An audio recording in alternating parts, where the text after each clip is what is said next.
तुम्हाला नताशाच्या भानगडीत पडायची अजिबात गरज नाही आणि हे जे काय चालवलंय ना ते ताबडतोब बंद करा. पण या संदर्भात साईमांनी परवानगी दिली आहे. देवयानी तू स्वतःची पायरी ओळखून वागत नाही. देवयानी तिची पायरी ओळखूनच वागते रणवीराजे. या घरची सून म्हणून जे करायला हवं तेच ती करते. या घरचं हित जपण्यासाठी ती जे काय करते ते योग्यच आहे असं आम्हाला वाटतं. आमच्या घराचं हित कशात आहे ते पाहण्यासाठी आम्ही खंबीर आहोत. आणि नताशा आणि नताशाचं मूल ही आमची खासगी बाब आहे. त्यात तुम्ही नाक खुपसायची गरज नाही. नाही, नताशा आणि तिचं मूल ही तुमची खासगीच बाब आहे. त्याच्यात आम्हाला पडण्याचं काहीच कारण नाही. पण ती जी सही मागतीये तो कोरा कागद मात्र तुमची एकट्याची खासगी बाब नाही. आम्ही जरी नताशाला सही केलेला कोरा कागद दिला असला तरी तिच्यापासून आम्हाला कुठलाही धोका नाही त्याची आम्हाला खात्री आहे. पण भैयासाहेब, नताशा प्रकरण आता पुरे. आमच्या हितासाठी नसता त्रास करून घ्यायची तुला काही गरज नाही. आमच्यावरचा धोका टाळण्याच्या प्रयत्नात स्वतःचा जीव धोक्यात घालतेस विसरू नकोस. सांभाळून राहा.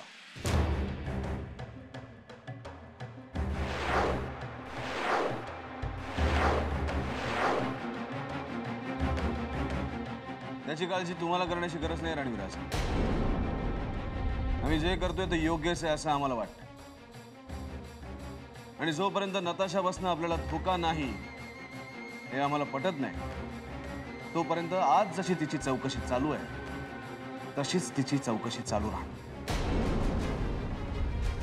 यापुढे तुम्हाला जे काही करायचं असेल ते तुम्ही करा.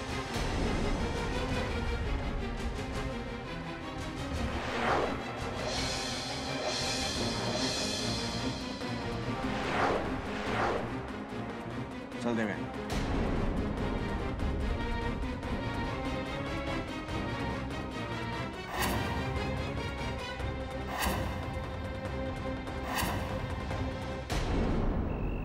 आई, काय ग, बाहेर येऊन का बसलीस? काय नाही ग, आतमध्ये जरा अस्वस्थ व्हायला लागलं. मग जरा गार हवेत येऊन बसले. खरं सांगा, काय झालंय?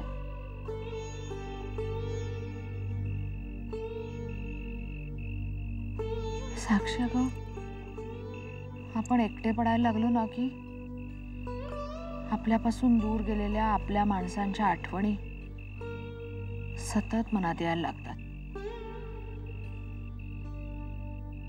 त्यांच्याबरोबर घालवलेला काळ डोळ्यापुढून सरकायला लागतो. सतत तेच विचार सतावत राहतात. लहानपणी तुम्हाला जरा जरी दुखलं खुपलं ना तरी जीव कासावीस व्हायचा माझा. तू पहिल्यापासूनच धाडसी आणि तेवढीच हट्टी पण. बाकीच्या मुली भातुकलीचा खेळ मांडायच्या तेव्हा तू चोर पोलीस खेळायचा हट्ट धरायचीस. आणि आता तर खरंच पोलीस झालीस. मुलं अशी आपल्या डोळ्यासमोर मोठी होतात, स्वतःचे निर्णय स्वतः घ्यायला लागतात आणि मग आई बापाने कानाने भीती वाटायला लागते. आई, भीती का म्हणतेस तू? तुला खरं तर माझा अभिमान वाटायला हवा. अगं, अभिमान तर आहेच, पण अशी भीती वाटते की आपण आपल्या मुलांवर जे संस्कार केलेत त्याच्यात आपण कुठे कमी तर पडलो नाही ना. आपले निर्णय घेताना ती मुलं कुठे अविचार तर करणार नाहीत ना. ते न ठेचकाळता न डगमगता आपल्या मार्गावर ते चालत राहतील ना.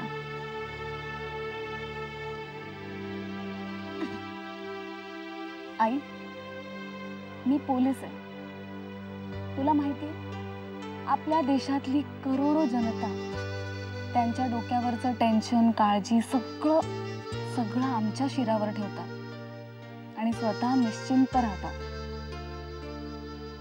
अशा देशाची रक्षक आहे आणि एका पोलिसाची आई असताना तुझं काळजी करणं योग्य आहे? आता तू पोलीस ट्रेनिंगला गेलीस ना, तेव्हाच मी माझ्या मनाशी खूणगाठ बांधली. इथून पुढे आता मला सतत कसली ना कसली काळजी व्हावी लागणार आहे.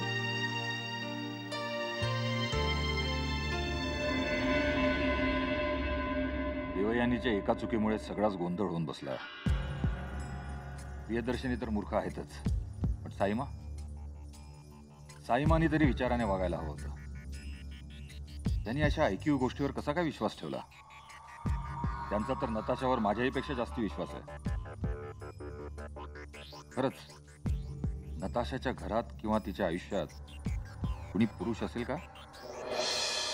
साईमाना तिच्या घरी कुणी पुरुष असल्याच्या खुणाही सापडल्यात, पण साईमानी प्रत्यक्षात कुणालाच पाहिलेलं नाही. त्यांचाही काहीतरी गैरसमज होऊ शकतो. हो, तो गैरसमजच असावा. पण खरंच कुणीतरी असलं तर? कुणी असेल तर त्याचा आणि नताशाचा काय संबंध असू शकतो?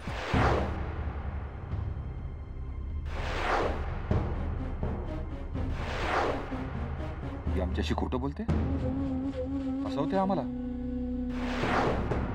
विचार करून आमचं डोकं फुटायची वेळ आली आहे.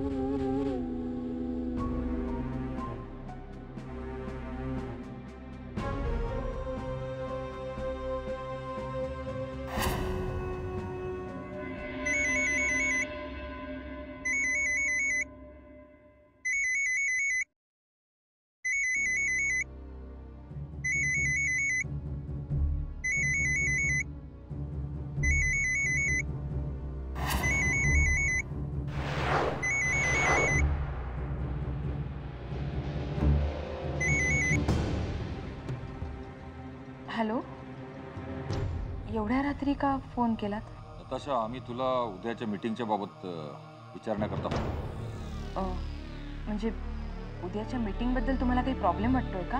नाही, तसं नाही, पण सगळी तयारी व्यवस्थित झाली आहे ना? हो, मी मीटिंगच्या सगळ्या फाईल्स रेडी करून ठेवल्या आणि प्रपोजल फाईल सुद्धा मी स्वतः चेक केली. Everything is all right. ठीक आहे, फोन ठेवतो आम्ही.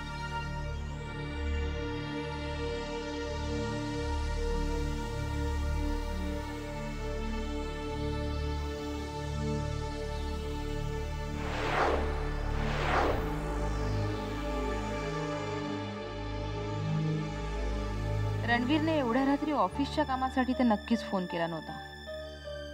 मग कशासाठी केला असेल? माझ्या घरात दुसरं कोणी राहतं हे देवयानीने सांगितलं तर नसेल. आणि सांगितलं असेल तर अजून तिने काय काय सांगितलं काय माहिती. मला आता नक्कीच काहीतरी करावं लागेल.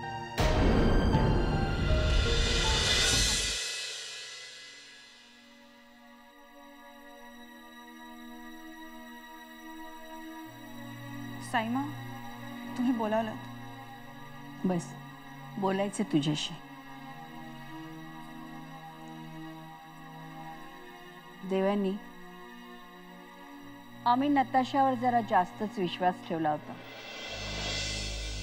नातवाचं तोंड बघायला मिळणार म्हणून आम्ही बेसावत झालो होतो. तुम्हाला नताशाबद्दल काही कळलं का? हो, आम्ही तिच्या घरी गेलो होतो. तिच्या घरी कोणीतरी पुरुष राहत असावा हे सिद्ध करणाऱ्या बऱ्याच गोष्टी आम्हाला तिथे दिसल्या. मी सांगितलं होतं ना तुम्हाला साईमा, तिथे नक्की कोणीतरी राहतं. मी स्वतः त्याच्याशी बोलले होते.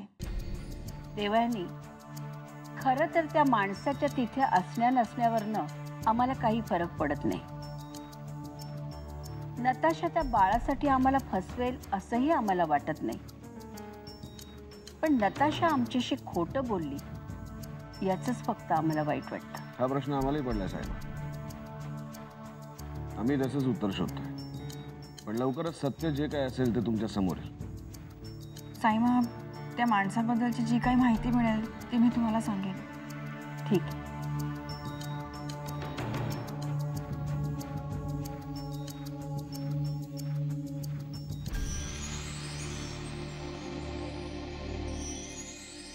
आज साईमा चक्क माझ्याशी बोलल्या. आज साईमांची गरज होती म्हणून त्या तुझ्याशी बोलल्या दिव्या. पण लवकरच त्या मनापासून तुझ्याशी बोलते. या घरातला प्रत्येक सदस्य तुला या घरची कुलवधू म्हणून स्वीकारेल. खात्री आहे मला आणि विश्वास आहे तुझ्यावर.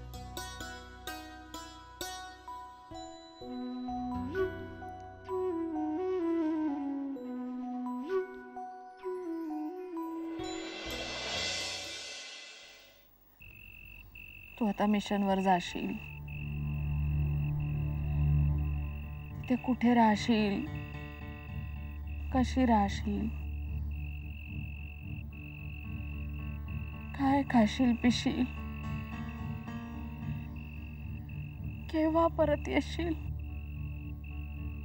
आई, किती विचार करतेस ग तू? नको ना काळजी करूस माझी एवढी. ग माझी काळजी आणि माझं दुःख आई झाल्याशिवाय तुला नाही कळणार बाळा. आई, मी तुझं दुःख समजण्या इतकी जरी मोठी झाले नसले ना, तरी तुला इतका विश्वास मी नक्कीच देऊ शकेन की मी सुखरूप घरी परत येईन आणि अशी कामगिरी करून दाखवेन की अख्ख्या जगाला तू अभिमानाने सांगू शकशील की ही साक्षी देशमुख माझी मुलगी.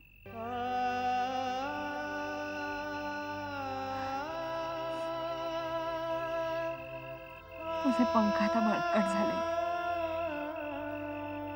केव्हा एकदा आकाशात भरारी मारीन असं झालंय तुला. मी फक्त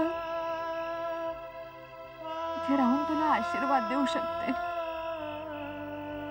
आणि माझ्या या घरट्यात तू सुखरूप परत यावीस अशी देवाकडे प्रार्थना करू शकते.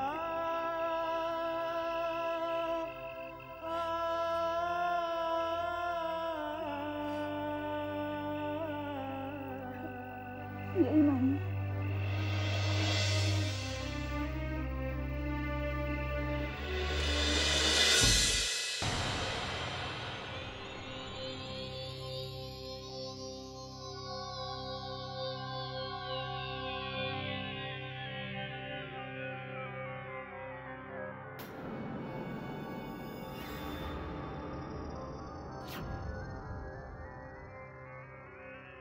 निघूया मीटिंग. निघूया ना.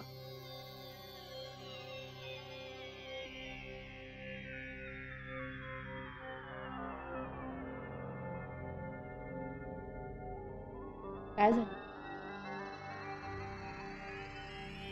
मूड ऑफ आहे?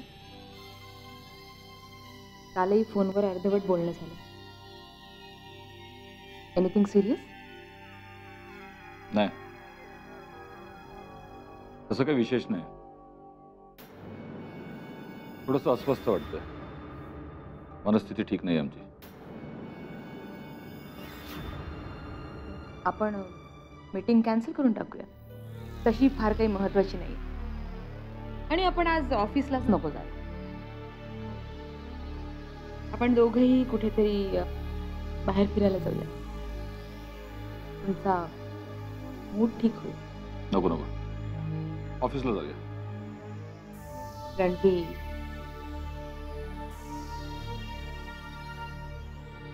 समजा की माझे डोहाळे पुरवत आहे. ओहो, असं म्हणत असशील तर आम्ही तुझ्याबरोबर कुठे यायला तयार आहोत.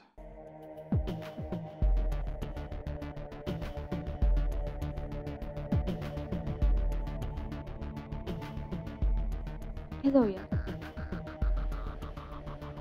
बेस्ट फ्रेंड, माझ्या घरी जाऊया. तुझ्या घरी? आत्ता? हो, ॲक्च्युली ना मला कालच बोलवायचं होतं माझ्या घरी, पण अचानक इंदोरहून माझा मावस भाऊ आला. पण आज तो दुपारी गेला असेल. जाऊया? ठीक आहे, आज तुझ्या मनासारखं होऊ देत. आज फक्त तू आणि मी, आपण दोघेच. ऑफिस नाही, काम नाही, काहीच नाही.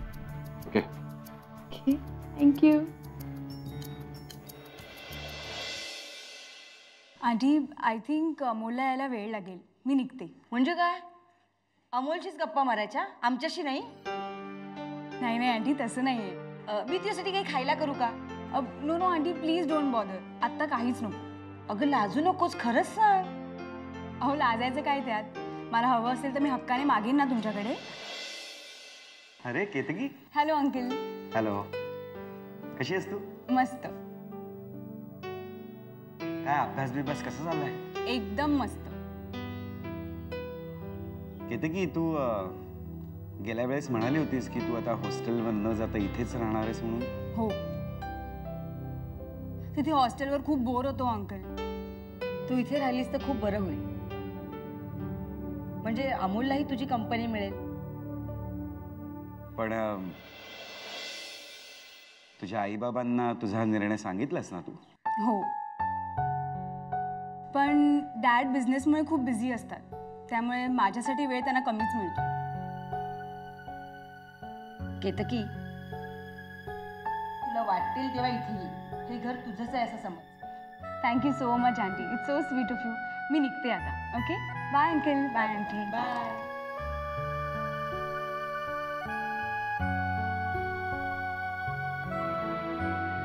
काय काय? या केतकीला काही सूनबीन करून घ्यायचा विचार करत नाहीस ना तू? काहीतरीच काय, अमोल किती लहान आहे. नाही, तू ज्या पद्धतीने तिची चौकशी करतेस, तिला अनेक प्रश्न विचारतेस, त्यावरून मला असं वाटलं. तुम्ही ना सुतावरून स्वर्ग गाठता. केतकी हुशार आहे, समंजस आहे. तिच्यासारखी संगत अमोलला मिळावी एवढंच माझ्या मनात आहे. आणि ती जर कायमची इथे राहिली तर अमोलही हॉस्टेलला जाण्याचा हट्ट धरणार नाही, एवढंच मनात आलं. तुम्ही पण ना.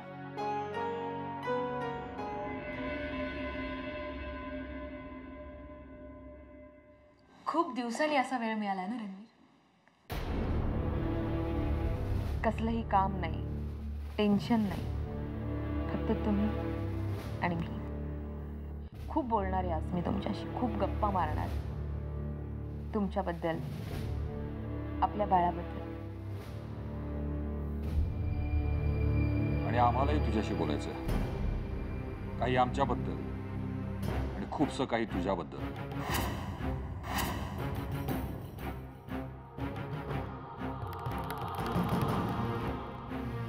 काय झालं? माझं काही चुकलं का? मी तुम्हाला इथे घरी घेऊन आले, चुकलं माझं? नाही, आम्हाला घरी बोलून तू चांगलंच केलंस. आम्हालाही एकांत मिळाला आणि आमच्या मनात चाललेलं वादळ इथेच येऊन शमणार होतं. तुमच्या मनातलं वादळ मी शांत करेन, फक्त माझ्यावर विश्वास ठेवा. विश्वास आणि अविश्वास यांचं द्वंद्वच आमच्या मनात चालू आहे.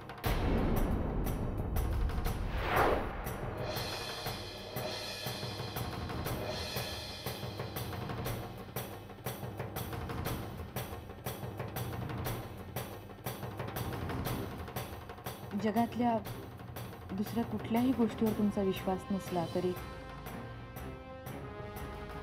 माझ्या पोटात वाढत असलेल्या तुमच्या बाळावर तुम्हाला विश्वास ठेवावाच लागेल. बसा, कॉफी करून आणते, बरं वाटेल.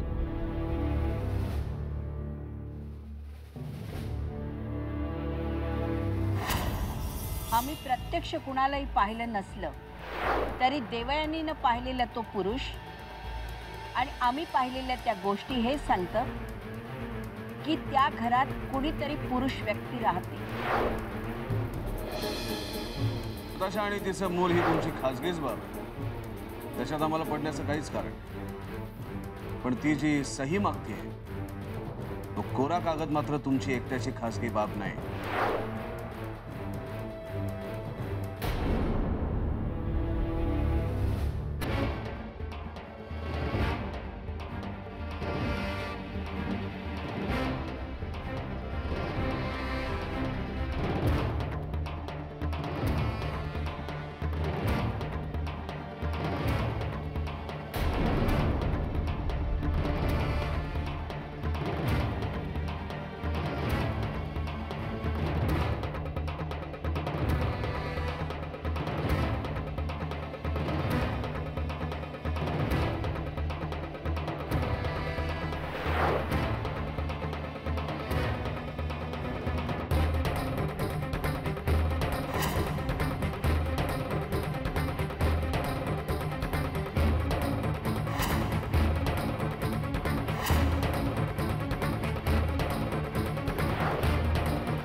रणवीर, तुम्हाला आता माझ्यावर विश्वास ठेवावाच लागेल. या घरात माझ्याशिवाय इतर कोणीही राहत नाही याची खात्री तुम्हाला पटवून द्यायची होती.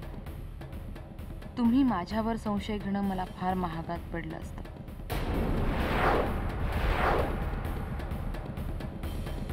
पण आता धोका टळला. यासाठीच तर मी तुम्हाला इथे घेऊन आले. मी आखलेला प्लॅन यशस्वी झाला.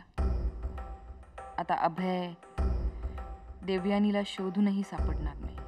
अभय ही सुखरूप आणि मीही.